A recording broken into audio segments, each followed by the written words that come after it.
Hello, I'm John Crowther. Welcome to the Macro Minute, the economy and the markets. In this summer of 2024, what is going on right now between labor and management has ramifications not only for 2024, but for the 3 to 5 years beyond. One thing I'm looking at right now is the International Longshoremen's Association and suspension of negotiations for the East Coast and Gulf Coast ports with the trade association that represents those ports.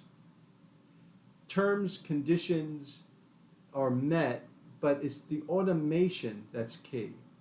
They want to have more automation management in the trade association, and the union wants to make sure that labor is represented with the increase in automation. Right now, the contract expires September 30th.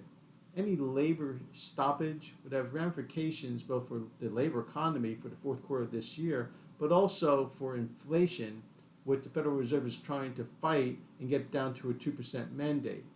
I'll be looking to see what terms, conditions, and agreement has to be made between union and management in order for the stoppage not to happen, but at the same time not giving away so much that it will have ramifications going forward for the rest of the decade.